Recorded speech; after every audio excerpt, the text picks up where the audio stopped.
5 തലമുറകളായി നിങ്ങൾക്കൊപ്പം PRS hospital. പ്രിയപ്പെട്ട പിണറായി വിജയൻ മുഖ്യമന്ത്രി അവർ അറിയുന്നതിന് താങ്കൾ എന്തിനാണ് ഇങ്ങനെ കിടന്ന് അധര വ്യായാമം ചെയ്യുന്നത്? ഇന്നലെയും താങ്കൾ സംസാരിക്കുന്നുണ്ട്. അധര വ്യായാമം എന്ന് പറഞ്ഞാൽ മോശം ഒരു വാക്കായിട്ടല്ല പറഞ്ഞത്. ചർവിത ചർവണം പോലെ നിരന്തരമായി അങ്ങ് പറയുകയാണ്. അങ്ങ് അധികാരത്തിൽ വന്ന് ആദ്യത്തെ ദിവസങ്ങളിൽ അങ്ങ് പറഞ്ഞു സർക്കാർ ഓഫീസുകളിൽ പഞ്ചിങ് നടത്തും, കൃത്യമായി കാര്യങ്ങൾ ചെയ്യും. എന്തെങ്കിലും എവിടെയെങ്കിലും നടത്താൻ കഴിഞ്ഞോ? രണ്ടാമത് അങ്ങ് പറഞ്ഞു ഓരോ ഫയലും ഓരോ മനുഷ്യന്റെ ജീവിതമാണ്, ഫയലുകൾ കൈകാര്യം ചെയ്യുന്ന ആളുകൾ അത് മനസ്സിലാക്കണമെന്ന് പറഞ്ഞു. ആരെങ്കിലും കേട്ടോ? ഇടതുപക്ഷ സംഘടനകൾ കേട്ടോ? NGO യൂണിയൻ കേട്ടോ? KGO കേട്ടോ? അതുപോലെ തന്നെ CPI സംഘടനകൾ കേട്ടോ? കോൺഗ്രസിന്റെ സംഘടനകൾ കേട്ടോ? ഏതെങ്കിലും ഒരു സംഘടനകൾ കേട്ടോ? ആരും കേട്ടില്ലല്ലോ. സംഘടനയിൽ ഇല്ലാത്തവരും കേട്ടില്ലല്ലോ. സെക്രട്ടേറിയറ്റിൽ ഓണാഘോഷം നടത്തരുത് എന്ന് പറഞ്ഞു. അവിടെ അവർ ഓണാഘോഷം നടത്തി അത്തപ്പൂക്കളം ഇട്ടു എന്ന് മാത്രമല്ല, ഒരു മന്ത്രിയെ, താങ്കളുടെ മന്ത്രിസഭയിലെ മന്ത്രി ജലീലിനെ വിളിച്ചവർ ഉദ്ഘാടനം ചെയ്തു. എന്നിട്ട് അത് പല്ലിളിച്ചു കാണിച്ചു. ഇന്നലെ താങ്കൾ കേരള ഗസറ്റഡ് ഓഫീസേഴ്സ് അസോസിയേഷൻ KGOയുടെ യോഗത്തിൽ താങ്കൾ പറയുകയായിരുന്നു എന്തിനാണ് അദാലത്തുകൾ നടത്തുന്നത്? ശരിയാണ്, ജനസമ്പർക്ക പരിപാടികളും അദാലത്തുകളും നടത്തേണ്ടി വരുന്നത് ഒരു രാജ്യത്തിന്റെ വികസനത്തിന്റെ സൂചികയിൽ അതൊരു ഗതികേടാണ്. ഉദ്യോഗസ്ഥരെ കയ്യിലിരിക്കുന്ന ഫയലുകൾ തീർപ്പാകാതെ പോകുമ്പോഴുണ്ടാകുന്ന ഗതികേടാണ് അദാലത്തുകൾ നടത്തേണ്ടി വരുന്നത്. താങ്കൾ ഇന്നലെ തുറന്നു പറഞ്ഞത് വലിയ കാര്യമാണ്. മുൻ സ്പീക്കർ കൂടിയായിട്ടുള്ള DYFIയുടെ വലിയ നേതാവായിട്ടുള്ള M വിജയകുമാർ അവർ കൂടി ഇരുന്നല്ലോ. പാർട്ടിയുടെ സംസ്ഥാന സമിതിയിലൊക്കെ ഉള്ള സെക്രട്ടേറിയറ്റിൽ ഉണ്ടെന്ന് കരുതുന്നത് സംസ്ഥാന സമിതിയിലുള്ള M വിജയകുമാർ കൂടി ഇരുന്നപ്പോഴാണല്ലോ താങ്കൾ ഇത് പ്രസ്താവിച്ചത്. KGOയുടെ സംസ്ഥാന നേതാക്കളെല്ലാം ഉണ്ടായിരുന്നല്ലോ. എന്തെങ്കിലും ഫലമുണ്ടോ? ആ ശബ്ദത്തിന് അവിടെ പറഞ്ഞത് അവരെല്ലാം കേട്ട് ഒരു ചെവിയിൽ കൂടെ കേട്ട് മറു ചെവിയിൽ കൂടെ കളയുന്നതല്ലാതെ ഇനിയും ഇവിടെ അദാലത്തുകൾ വരും, ജനസമ്പർക്ക പരിപാടികൾ വരും, അങ്ങനത്തെ എല്ലാ പരിപാടികളും വരും. അപ്പോഴത്തേക്ക് ഫയൽ വെച്ചിട്ടുണ്ടാവും. അപ്പോൾ ഈയിടയ്ക്ക് കഴിഞ്ഞ അങ്ങ് തന്നെ നടത്തിയ ജനസഭകളുടെ ഭാഗമായി അങ്ങ് കുറച്ച് പരിപാടികൾ നടത്തിയല്ലോ, ജനകീയ സഭകളൊക്കെ നടത്തിയല്ലോ. ആ സഭയിൽ ഒരു പരാതി കൊടുത്ത ഒരാള് വീണ്ടും പരാതിയുടെ ഫോളോ അപ്പിന് വേണ്ടി ഒരു ഓഫീസിൽ ചെന്നപ്പോൾ മുഖ്യമന്ത്രിയുടെ ഓഫീസിൽ നിന്ന് ആദ്യം അദ്ദേഹത്തിന് കത്ത് കിട്ടി, നിങ്ങൾ ഇന്ന ഓഫീസിൽ പോകണമെന്ന്. ആ ഓഫീസിലേക്ക് അയാൾ ചെന്നപ്പോൾ അദ്ദേഹത്തിന് അവിടെ നിന്ന് കാര്യങ്ങൾ ചെയ്തു കൊടുത്തില്ല എന്ന് മാത്രമല്ല, അവിടെ ഇരുന്നൊരു ഉദ്യോഗസ്ഥൻ പറഞ്ഞത് അറിയാമോ നിങ്ങൾക്ക്? താങ്കളെ അറിയിക്കാൻ കൂടിയാണ് ഞാൻ വീഡിയോ ചെയ്തത്. താങ്കളെ മാത്രമല്ല, KGOക്കാരും എല്ലാവരും ഇത് കേൾക്കണം. ആ ഉദ്യോഗസ്ഥൻ അദ്ദേഹത്തിനെ ഉപദേശിച്ചതിന് വയസ്സായ നല്ല പ്രായാധിക്യമുള്ള മനുഷ്യന് ഉപദേശിച്ചെന്തെന്നറിയാവോ? അടുത്ത് ഇനിയും ചിലപ്പോൾ 1-2 വർഷം കഴിഞ്ഞിട്ട് മുഖ്യമന്ത്രി ഇതുപോലെ ജനസമ്പർക്ക പരിപാടിയും സഭകളും നടത്തും. അപ്പൊ നിങ്ങൾക്ക് വീണ്ടും പരാതി കൊടുക്കാം നടന്നില്ലെങ്കിൽ എന്നാണ് പറയുന്നത്. എന്താണിത് കേൾക്കുന്നത്? അദാലത്തുകളിൽ ആയിരക്കണക്കിന് പരാതികൾ വരുന്നു. ഏറ്റവും കൂടുതൽ വരുന്നത് റവന്യൂ പരാതികളാണ്. അത് കഴിഞ്ഞാൽ PWD വരുന്നു, ആരോഗ്യത്തിൽ വരുന്നു, ഒരുപാട് വകുപ്പുകളിൽ ആയിരക്കണക്കിന് ഫയലുകൾ കെട്ടിക്കിടന്ന് പരാതികൾ വരുമ്പോൾ കൃത്യമായി അദാലത്തുകൾ നടത്തേണ്ടി വരുന്നു.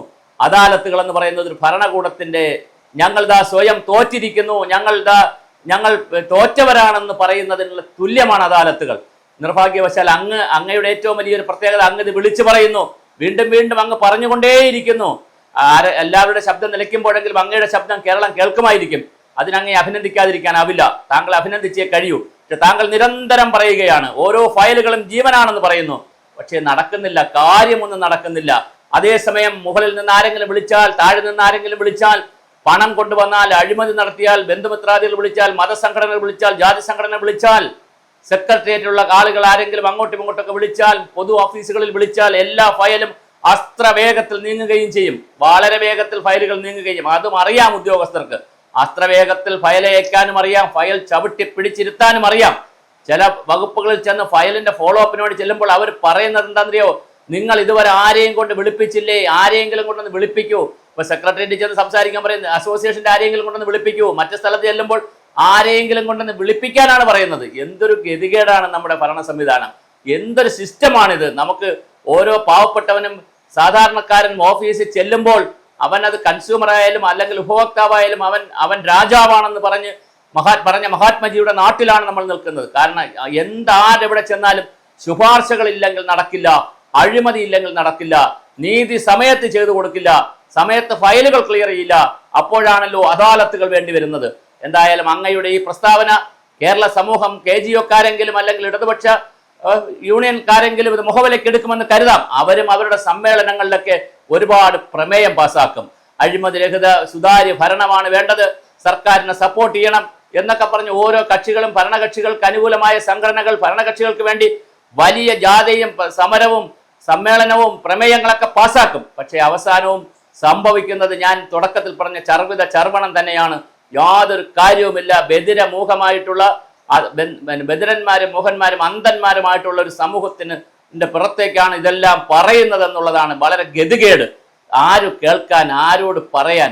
ഞങ്ങൾക്ക് ഇഷ്ടമുള്ളത് ഞങ്ങൾ ചെയ്യും. സർക്കാർ ജോലി കിട്ടിയാൽ പരമാവധി ഞങ്ങളെ സസ്പെൻഡ് ചെയ്യുമായിരിക്കും. ഫയൽ താമസിപ്പിച്ച് വെച്ചതിന്റെ പേരിൽ ഇവിടെ ആരെയും സസ്പെൻഡ് ചെയ്തിട്ടില്ല. അഴിമതിയോ മറ്റു കാര്യങ്ങളോ കൈക്കൂലിയോ ഒക്കെ കണ്ടാൽ, ചിലപ്പോൾ ക്രിമിനൽ സ്വഭാവം ഉള്ളത് കണ്ടാൽ സസ്പെൻഷൻ നടക്കും.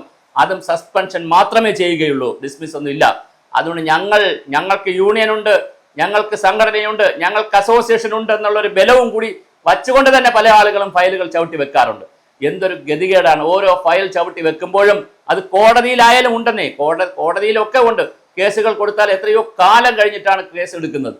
ഓരോ ഫയലുകളും ഓരോ കേസുകളും എല്ലാം ഓരോ മനുഷ്യന്റെ ജീവനാണെന്നും തടഞ്ഞു വെക്കുന്ന ഓരോ ഫയലും ഓരോരുത്തരുടെ ജീവിതമാണ് ഇല്ലാതാക്കുന്നതെന്നും നാം ഇനി എന്നാണ് തിരിച്ചറിയുക? ഓരോരുത്തരുടെ ജീവിതം എന്ന് പറഞ്ഞാൽ അതൊരു കുടുംബത്തിന്റെ, ഒരു പ്രദേശത്തിന്റെ, ഒരു നാടിന്റെ ജീവിതം കൂടിയാണെന്ന് തിരിച്ചറിയുന്ന ഒരു സിവിൽ സർവീസ്, ഒരു ബ്യൂറോക്രസി വരുമായിരിക്കും ഒരു കാലത്ത്.